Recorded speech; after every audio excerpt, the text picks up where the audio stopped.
இன்னைக்கு முக்கியமான 3 சமவெளி குறித்து தான் பார்க்க போறோம். ஃபர்ஸ்ட் டிஎம்கே ஃபைல்ஸ் குறித்தான விஷயங்கள் தமிழகத்துல பரபரப்பா எல்லாராலும் பேசப்பட்டு வந்துட்டு இருக்கு.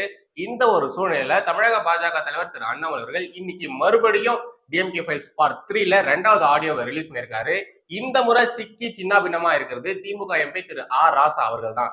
இப்போ தமிழக பாஜக இது மாதிரி 2G விவகாரங்களை எடுத்து முன்வைக்கிறாங்க இல்லையா, இது மாதிரியான ஆதாரங்களை முன்னெடுத்து வைக்கிறாங்க இல்லையா, இதற்கு பாஜகவிற்கு உதவுறது வைகோ அவர்களா இருக்குமோ அப்படிங்கிற மாதிரியான சந்தேகங்களை நிறைய பேர் சோசியல் மீடியால எழுப்பிட்டு வந்துட்டு இருக்காங்க. அண்ட் ஆல்சோ நிறைய பேர் இது மாதிரியான கேள்விகளை எழுப்பிட்டு வந்துட்டு இருக்காங்க. அது என்ன ஏதுங்கிறத பார்க்க போறோம். செகண்ட், தமிழக ஆளுநர் திரு RN ரவி அவர்கள் இந்த திராவிடவாதிகளை கதற விடுற மாதிரியான ஒரு தரமான சம்பவத்தை பண்ணியிருக்காரு. அது பற்றியும் பார்க்க போறோம். கடைசியாக திருவள்ளுவர் படம் இருக்கு பாத்தீங்களா, அது குறித்தான சர்ச்சை மறுபடியும் எழுந்திருக்கு. ஆக்சுவலி சர்ச்சை எழும்பல, இவங்க சர்ச்சையா கிரியேட் பண்றாங்க, சர்ச்சையா மாத்திட்டு இருக்காங்க. அது என்ன ஏதுங்கிறத பார்த்துட்டு இந்த ஒரு நம்ம முடிச்சுக்க போறோம். அண்ட் ஆல்சோ லாஸ்ட்ல கமெண்ட் ஆஃப் டே இருக்கு, அதை மிஸ் பண்ணாம பாத்துருங்க. உங்களுக்காக பங்கமான விஷயம் ஒண்ணு காத்துட்டு இருக்கு. சோ வாங்க டைம் வேஸ்ட் பண்ணாம இந்த முக்கியமான 3 விவகாரங்களை குறித்தும் விலாவரியா இந்த வீடியோல பார்க்கலாம். எப்பொழுதும் எதிராசன் வடிவழகு என் இதய தொழுதால் இல்லை எனக்கெதிர் இல்லை எனக்கெதிர் இல்லை எனக்கெதிரே ஸ்ரீமதே ராமானுஜாய நமஹா. இளமை தேசியவாதிகள் அனைவருக்கும் வணக்கம். டிஎம்கே ஃபைல்ஸ் பார்ட் 3ல 2வது ஆடியோவை நம்முடைய அண்ணாமலை அவர்கள் அவருடைய ட்விட்டர் பக்கத்துல ரிலீஸ் பண்ணிருக்காரு.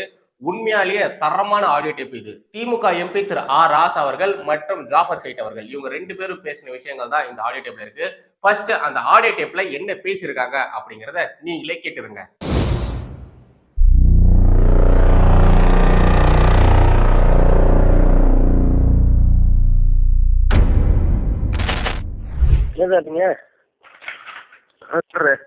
சொல்லுங்க சார். சரி சரி, ஒன்றும் இல்லை, நல்ல செய்தி தான், நல்லா போயிட்டு இருக்குது. Very good sir. அவங்கெல்லாம் வந்து போயிட்டாங்க, அவங்கெல்லாம் குவாரண்டைன் பண்ணிட்டாங்க. சரிங்க சார். ரொம்ப நல்லா ட்ரீட் பண்ணாமல் இந்த இஷ்யூலாம் வந்து இங்கே டேக்கிள் பண்ணிட்டாங்க. இந்த இஷ்யூ நம்ம சொன்ன இஷ்யூ நம்ம இந்த இஷ்யூலாம் வராமல் பார்த்துட்டோம். Yes sir, yes sir. வேற ஒரு அரேஞ்ச்மெண்ட் நேற்று ஒரு ஜாயின் பண்ணார்ல. ஆமாம். அவர்கிட்ட சொல்லி நேற்று யார் வராது. நேற்று யார் ஜாயின் பண்ணாங்க சார்? நேற்று அந்த அமைப்புக்கு தலைமை. ஆமாம் ஆமாம் ஆமாம், ஏபி. ஆமாம் ஆமாம் ஆமாம். அங்கே நம்ம ஆளுங்க வச்சு. சரிங்க சார், சரிங்க. பாம்பே அங்கே நம்ம ஆளுங்க வச்சு. Very good sir. நாமக்கல்பேட்டையில் வச்சு எது இதெல்லாம் வரணும், எதெல்லாம் வரக்கூடாது, ஃபார்மாலிட்டி இருக்கீங்க போட்டு. Yes sir. நீங்கள் உட்கார்ந்து மட்டும் பார்த்து எதுவும் வரக்கூடாது. சரிங்க. நியூஸ் பற்றி கேள்வி கேளுங்க, but it should not be harsh. Yes sir. அந்த மாதிரி முடிச்சிட்டாங்க. Yes sir, very good. யார் பேசுகிறாங்க? யூனிட் சுவாமி யூனிட்டுக்கு போவார். அவங்க 2 பேரையும். சரிங்க. ரெண்டு பேருக்கு வந்து நேராக பென்ஸ் கார்டில் வந்து பார்த்துட்டு போயிட்டோம். சரிங்க. ஒன்றும் இல்லை, நாங்கள் சொல்லிட்டோம், டோன்ட் வெரி. கேட்டாங்க என்ன நெக்லஸ்ன்னு கேட்டாங்க. ஏதோ ஒரு ஆன்சர் மட்டும் சொல்லலாம், உங்களை அப்ரூவர் ஆக்கிடுறேன், ஏதாவது சொல்ல முடியுமா அப்படின்னு கேட்டாங்க. சார் வெரிஃபிகேஷன் ஆஃப் அப்ரூவர்ஸ் அப்படின்னு. சார் அதனால் நீங்களோட ஸ்டேட்மெண்ட் அவங்க ரெக்கார்ட் பண்ணிட்டாங்க. அது இல்லாமல் நீங்கள் சொல்ல ஒரு முறை சொல்லுவாங்கன்னா அரிசாலையை வச்சு கொடுத்துட்ருக்காங்க. அரிசாலையை டேக்கர் பண்ணி. சரிங்க சார். இவங்க சைடு சொல்ல வேண்டியதெல்லாம், எப்படி ராஜாவுக்கு தெரியும், எப்படி மினிஸ்டர் எப்படி போய் பார்த்தா என்னங்கிறதா சொல்லி. காப்பி மட்டும் கிடைச்சா நமக்கு. நான் காப்பிக்காக வாங்க சொல்கிறேன். Yes sir. காப்பி இங்கே வீட்டுக்கு தைரியமாக அவங்க வீட்டுக்கு வந்து போயிட்டேன். ஏயா நீ ஆகி பார்ப்பாண்ணா இல்லை இல்லை. அவன் rotating with other operator also. Fine. கரெக்டாக. பிட்வீன் யூனிட் அண்ட் சொல்லிருக்குல்ல. ஆமாம் சார். அந்த இந்த data com video com MPS இருக்காங்கல்ல. Yes sir. அவங்க வந்துட்டையும் இன்ட்ராக்டிங்.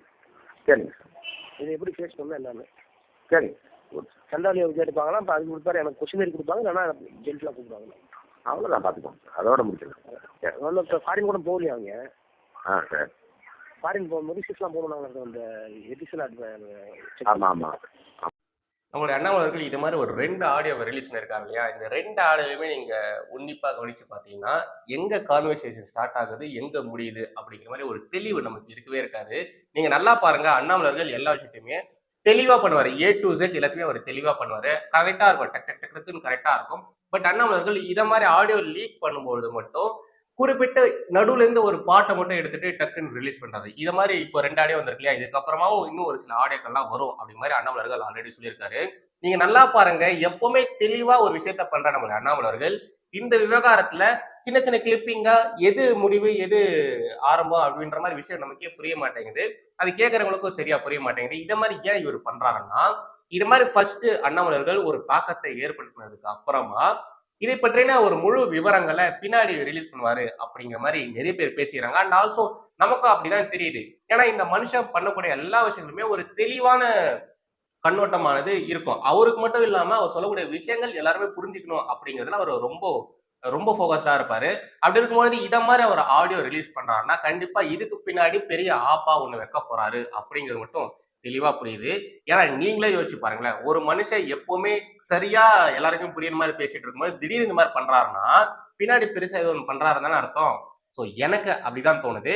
நிறைய பேருக்கு அப்படிதான் தோணிருக்கு. ஏன்னா சோசியல் மீடியால வரக்கூடிய அந்த கமெண்ட்ஸ் நிறைய பேர் இந்த விஷயத்த ஷேர் பண்றாங்க இல்லையா? ஷேர் பண்ணும்போது அவங்க சொல்லக்கூடிய விஷயங்கள் இது எல்லாமே அப்படிதான் இருக்கு. லாஸ்டா பாத்தீங்கன்னா ஒரு வீடியோ ஒண்ணு போட்டிருப்பேன். நம்மளுடைய சேனல்ல போட்டிருப்பேன். அது ஒரு இன்டர்வியூ செக்ஷன் மாதிரி போட்டிருப்பேன். அதுல டாக்டர் ராஜ்குமார் அவர்கள் தான் பேசியிருப்பாரு. அவர்கிட்ட இந்த இந்த விவகாரங்களை குறித்து நான் கேட்டிருந்தேன். இது மாதிரி ஆடியோலாம் லீக் ஆயிட்டு இருக்கு. 2G வழக்கு நடந்து கொண்டிருந்த காலகட்டத்துல இவங்க பேசினது கான்வர்சேஷன்லாம் இப்ப லீக் பண்றாரு. இதனால மக்களிடத்துல இல்லைன்னா வழக்குல ஏதாச்சும் பெரிய தாக்கத்தை ஏற்படுத்த முடியுமா அப்படின்னு கேட்கும்பொழுது திரு ராஜ்குமார் அவர்கள் டாக்டர் ராஜ்குமார் அவர்கள் என்ன சொல்லியிருந்தாருன்னா பெரிய அளவுல தாக்கத்தை இது ஏற்படுத்தாது. அதாவது வழக்குகள்ல இந்த 2G வழக்குகள்ல இது பெரிய அளவுல தாக்கத்தை ஏற்படுத்தாது அப்படிங்கிற சொல்லியிருந்தாரு. ஏன்னா நம்மளுடைய சட்டம் இருக்கு பாத்தீங்களா, அதுல இருக்கக்கூடிய கிரைட்டீரியாஸ் எல்லாம் அப்படிதான் இருக்கு. அதனால இது வழக்குல பெரிய அளவுல தாக்கத்தை ஏற்படுத்தாது. பட் மக்களிடத்துல உளவியல் ரீதியான பெரிய அளவுல தாக்கத்தை ஏற்படுத்தும். மக்கள் இந்த விவகாரங்களை பற்றி சிந்திக்க ஆரம்பிப்பாங்க. அப்ப நிறைய பேருக்கு இந்த விவகாரங்களை குறித்து தெரிஞ்சிருக்காது. பட் இந்த காலகட்டத்துல இப்போ சோசியல் மீடியாவோட வளர்ச்சி உச்சக்கட்டத்துல இருக்கு. எல்லாருக்குமே டெக்னாலஜி இருக்கு, டேட்டா எல்லாருக்குமே இருக்கு அப்படிங்கும்போது இந்த ஒரு விஷயத்தை பற்றி இப்போ மக்கள் தேடி பிடிக்க ஆரம்பிப்பாங்க. சோ மக்கள் இடத்துல இது பெரிய அளவுல ஒரு தாக்கத்தை ஏற்படுத்தும் அப்படிங்கிற சொல்லியிருந்தாரு. வழக்குல இது பெரிய அளவுல தாக்கத்தை ஏற்படுத்தலனாலும் இப்ப தேர்தல் காலகட்டத்துல இது மாதிரியான ஒரு விஷயங்கள் நடக்கும்பொழுது கண்டிப்பா ஓட்டு போடும்பொழுது மக்கள் இதை பற்றி சிந்திப்பாங்க. தேர்தல்ல மக்களிடத்துல பெரிய அளவுல இந்த விவகாரமானது தாக்கத்தை ஏற்படுத்தும் அப்படிங்கிற மாதிரி சொல்லியிருந்தாரு. லாஜிக்கா பாத்தீங்கன்னா டாக்டர் அவர்கள் சொல்றது 100க்கு 100 சரியாதான் இருக்கு. ஏன்னா இதுக்கு முன்னாடி கொஞ்ச நாளைக்கு முன்னாடி பிடிஆர் அவர்கள் பேசின ஒரு ஆடியோ ஒண்ணு லீக் ஆச்சு. அந்த விவகாரமானது வழக்குல பெரிய அளவுல நிக்கவே இல்லை. பட் மக்களிடத்துல அது பெரிய அளவுல தாக்கத்தை ஏற்படுத்தி இருக்கு. பல பேர் பிடிஆர் அவர்கள் சொன்ன விஷயத்தை பற்றி திமுக கிட்ட கேள்விதான் கேட்டுட்டு இருந்தாங்க. நிறைய பேர் அந்த விஷயத்தை பற்றி பேசியிருக்காங்க. சோ வழக்குல இது மாதிரியான ஆடியோ டேப்கள் இது மாதிரியான விஷயங்கள் நிக்கலனாலும் மக்களிடத்துல பெரிய அளவுல தாக்கத்தை ஏற்படுத்தும் அப்படின்னு சொல்றது நம்ம நம்ப முடியாதா இருக்கு. இது மாதிரியான விஷயங்கள் பல பேருக்கு தெரியுது, எல்லாருமே புரிஞ்சுக்கிறாங்க. வழக்குல நிக்கலனாலும் கண்டிப்பா மக்கள் இதை பெருசா எடுத்துப்பாங்க அப்படிங்கறத எல்லாருமே புரிஞ்சுக்கிறாங்க. ஆனா இங்க இருக்கக்கூடிய இந்த திராவிட கோஷ்டிகள் இருக்காங்களே, திமுகவிற்கு பயங்கரமா சொம்படிக்கக்கூடியவர்கள், ஜால்ரா அடிக்கக்கூடியவர்கள், இவங்க எல்லாருமே இந்த விவகாரத்தை அப்படியே திசை திருப்பி வேற மாதிரி பேசிட்டு வராங்க. அடே ஊபிஸ், வெறும் 2 ஆடியோக்கு இப்படி உருண்டு புரண்டு அழுதா எப்படா, இன்னும் 9 ஆடியோ வரப்போகுதான். அது மட்டும் இல்லாம இன்னும் ஏகப்பட்ட சம்பவங்கள் நடக்க போறதா அண்ணாமலையே சொல்லியிருக்காரு. மனுஷன் சொல்லாமையே அவ்வளவு சம்பவம் பண்ணுவாரு. இத மாதிரி ஓப்பனா சொன்னதுக்கு அப்புறமா அவர் பண்ணக்கூடிய சம்பவங்கள் எப்படி இருக்கும்? தயவு செய்து ஊபிஸ்களே அது கொஞ்சம் யோசிங்க. டிஎம்கே ஃபைல்ஸ் 1 அண்ணாமலை அவர்கள் ரிலீஸ் பண்றச்ச திமுகவை சேர்ந்தவர்கள் முக்கியமா திரு டிஆர் பாலு அவர்கள் அண்ணாமலை அவர்கள் மீது ஒரு வழக்கு ஒண்ணு போட்டிருந்தாரு. திரு டிஆர் பாலு அவர்கள் மட்டும் கிடையாதுங்க, திமுக நிறைய பேர் அண்ணாமலை அவர்கள் மீது வழக்கு தொடர்ந்திருந்தாங்க. அந்த வழக்கானது இப்ப வரைக்கும் போயிட்டு இருக்கு. கண்டிப்பா உங்க எல்லாருமே தெரிஞ்சிருக்கும். டிஎம்கே ஃபைல்ஸ் 1 ரிலீஸ் பண்ணும்போது வழக்கு தொடர்ந்தவங்க இப்ப டிஎம்கே ஃபைல்ஸ் பார்ட் 3ல 2 ஆடியோவை அண்ணாமலை அவர்கள் ரிலீஸ் பண்ணிருக்காரு. அது ரொம்ப ரொம்ப முக்கியமான சிச்சுவேஷன்ல நடந்த விஷயத்தை பற்றி இப்போ மறுபடியும் வெளியே கொண்டு வந்திருக்காரு. இப்ப மறுபடியும் எல்லாருமே பரவாயில்ல, எல்லாருமே இந்த 2G வழக்கை பற்றி எல்லாருமே மறுபடியும் பேச ஆரம்பிச்சிருக்காங்க. அப்படி இருக்கும்பொழுது எதனால திமுக இருக்கக்கூடியவர்கள், திமுகவினர் இவங்க யாருமே அண்ணாமலர்களுக்கு எதிராக வழக்கு போடல அப்படிங்கிற மாதிரியான கேள்விகளை நம்மளுடைய நெட்டிசன்கள் கேட்டுட்டு வராங்க. சரி, இன்ட்ரோல எதுக்கடா வைகோவா சம்பந்தமே இல்லாம இழுத்து அவரை பத்தி என்னென்னவோ சொன்னீங்க, அதை பத்தி சொல்லடா அப்படின்னு நீங்க கேட்கறது எனக்கு நல்லாவே கேக்குது. இப்ப நம்ம வைகோ அவர்களை பற்றி தான் பார்க்க போறோம். இந்த 2G வழக்கு விசாரணைகள் நடந்துட்டு இருக்கும் பொழுது தமிழகத்துல திமுகவிற்கு எதிராக அதிகமா பேசினது, கழுவி ஊத்துனது யார் தெரியுங்களா? அதிமுகவா? கிடையாது, நம்மளுடைய வைகோ அவர்கள் தான். வைகோ அவர்கள் தான் திமுகவிற்கு எதிராக ஏகப்பட்ட சம்பவங்கள் செஞ்சிருக்காரு. எல்லா பிரஸ் மீட்லயுமே திமுகவிற்கு எதிராக தான் பேசிட்டு வந்தாரு. அந்த காலகட்டத்துல திரு வைகோ அவர்கள் பேசின விஷயங்கள் எல்லாமே பிச்சுக்கிட்டு போச்சு. அப்ப ரிலீஸ் ஆன பேப்பர்ஸ் எல்லாம் பாத்தீங்கன்னா எப்பவுமே திரு வைகோ அவர்கள் பேசின விஷயங்கள் வந்துட்டே இருக்கும். அண்ட் ஆல்சோ அவருடைய பிரஸ் மீட்ஸ் எல்லாம் பயங்கரமா ரீச் ஆயிட்டு இருந்தது. அப்படி திரு வைகோ அவர்கள் அந்த காலகட்டத்துல பேசின ஒரு வீடியோவை உங்களுக்காக போடுறேன், தயவுசெய்து நீங்க அதை பாருங்களேன். இதில் 2G ஸ்பெக்ட்ரத்தில் கோடிக்கணக்கான பணம் பெட்டி பெட்டியாக அறிவாலயத்துக்கு கொண்டு செல்லப்பட்டது. அட்டை பெட்டிகளில் இந்த கார்பரேட்டட் பாக்ஸஸ்ல இதை கொண்டு போற பல நேரங்களில் சாதிக் பாலா வந்திருக்கிறார். அறிவாலயத்தில் ஒரு குறிப்பிட்ட இடத்தில் இரவு 10 மணிக்கு மேல் குறிப்பிட்ட நபர்களிடம் ஒப்படைக்கப்பட்டது. இதற்கும் சாட்சியம் இருக்கிறது. ஆனால் அவர்கள் பயந்து போயிருக்கிறார்கள். ஸ்டாலினுக்கு கோடிக்கணக்கிலே பணம் கொண்டு போய் கொடுக்கப்பட்டது என்ற செய்தி வெளிவந்து விடும் என்று அந்த அச்சம் காரணமாக இந்த கொலையின் பின்னணியை ஆராய வேண்டும். எதற்காக சாதிக் பாட்சாவை கொலை செய்தார்கள்? இந்த கொலை எதற்காக செய்தார்கள்? யாரை பாதுகாக்க செய்தார்கள்? ஜாஃபர் சேட்டை மட்டுமா அல்லது கலைஞர் குடும்பத்தில் உள்ள மற்றவர்களை காப்பாற்றவா? எனக்கு இப்ப இருக்கிற கவலை நேத்து இப்ப ட்ரேஸ் பண்ண முடியல. உங்கள் மூலமாக அப்பீல் விடுகிறேன். தம்பி பிரபாகரன், உங்க அப்பா கருப்பசாமி, எங்க இருந்தாலும் என்கிட்ட உடனே வாங்க. நான் உங்களை உரிய முறையில் எங்க கொண்டு போய் உங்கள்கிட்ட ரிப்போர்ட் கன்ஃபார்ம் கொடுக்க வைக்க முடியுமோ நான் கொடுக்க வைக்கிறேன். சட்டப்படி எங்க என்ன செய்ய வேணுமோ அந்த கோர்ட்டில் கொடுக்க வைக்கிறேன். 2 நாளைக்குள்ள வரலன்னா ஹெபியஸ் கார்பஸ் உங்க அப்பா வச்சு மூவ் பண்ணுவோம்.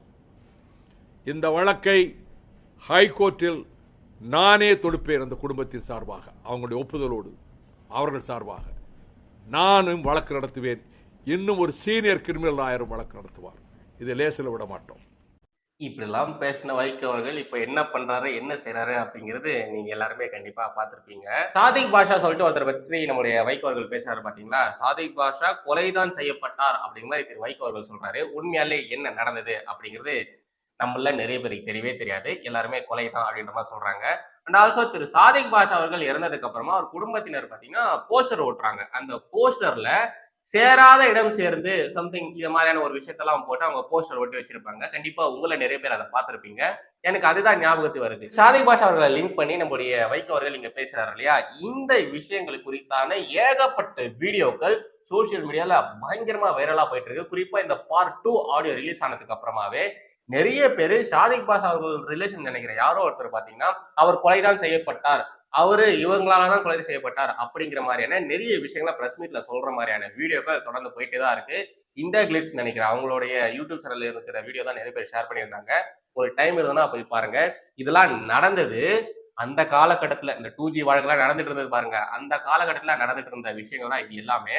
இப்போ அண்ணாமலர்கள் இது மாதிரியான ஆடியோவை லீக் பண்ணதுக்கு அப்புறமா மறுபடியும் பேசும் பொருளா மாறி இருக்கு. சரி, இதுல எங்கடா பாஜகவுக்கு வைகோ உதவி பண்ணியிருக்காரு அப்படின்னு நீங்க கேட்கறது என்ன கேக்குது. இந்த ஒரு குட்டி கிளிப்பிங்கும் பாத்துருங்க, உங்களுக்கே அப்புறமா எல்லாமே புரிஞ்சிடும். கேட்ட கேள்வி 2G ஸ்பெக்ட்ரம் அது விஸ்வரூபம் எடுக்கும். நான் நிறைய ஆதாரங்கள் வைத்திருக்கிறேன், ஒவ்வொன்றாக வெளியிடு. நான் நிறைய ஆதாரங்களை வச்சிருக்கேன், ஒன்னொன்னா நான் ரிலீஸ் பண்ணுவேன் அப்படிங்கிற மாதிரி நம்முடைய வைகோ அவர்கள் சொல்லியிருக்காரு. இது மாதிரியான வழக்குகள் நடந்து கொண்டிருந்த அந்த காலகட்டத்துல நம்முடைய வைகோ அவர்கள் பெருசா எந்த விதமான ஆதாரத்தையும் வெளியிடவே இல்லை. சத்தியமா பெருசா அவர் எதுவுமே பண்ணவே இல்லை. வெறும் பிரஸ் மீட்ல பேசிட்டு தான் இருந்தாரே தவிர ஆதாரங்களை அவர் வெளியிடவே இல்லை. இப்ப ஆதாரங்களை வெளியிடுறது யாரு? பாஜக தான். இதெல்லாம் பார்த்த நெட்டிசன்கள் தான் என்ன சொல்றாங்க, அண்ணாமலைக்கு ஆதாரத்தை கொடுத்ததே வைகோ தாங்க அப்படிங்கிற மாதிரி சிண்டு முடிச்சு விடுறாங்க. பாத்தீங்களா மக்களே, திராவிட அரசியல் எவ்வளவு மட்டகாரமான அரசியல்னுட்டு. நம்முடைய வைகோ அவர்கள் தான் திமுகவை அந்த அளவு பேசியிருக்காரு, கழுவி கழுவி ஊத்திருக்காரு. திமுக தலைவர்களை அந்த அளவு பேசியிருக்காரு. இன்ஃபேக்ட் திமுகல இருந்து வந்ததுதான் மதிமுகவும். இப்படி வைகோ அவர்கள் அப்படிலாம் பேசிட்டு கொஞ்சம் கூட வெப்பமான சூடு சொரணை இல்லாம மறுபடியும் திமுக கூடயே போயிட்டு சேர்ந்துட்டாரு. இந்த லட்சணத்துல நேர்மையான அரசியல், தூய்மையான அரசியல் வேற பேசுவாரு. அது மட்டும் இல்லாம தமிழீழ படுகொலை நடக்கும்போது காங்கிரஸையும் திமுகவும் அப்படி கழுவி கழுவி ஊத்தி காரி துப்பியிருக்காரு. இப்ப பாருங்க, அதே காங்கிரஸ் கூட அதே திமுக கூட கூட்டணி வச்சிருக்காரு. கொஞ்சம் கூட கூச்சமே இல்லாம அவங்க கூட கூட்டணி வச்சிருக்காரு. அசிங்கமாவே இல்லையா வைகோ சார் அப்படிங்கிற மாதிரி நான் மட்டும் கிடையாதுங்க, என்ன மாதிரி நிறைய பேர் வைகோ அவர்களை பார்த்து கேள்விகள் கேட்டுட்டு வராங்க.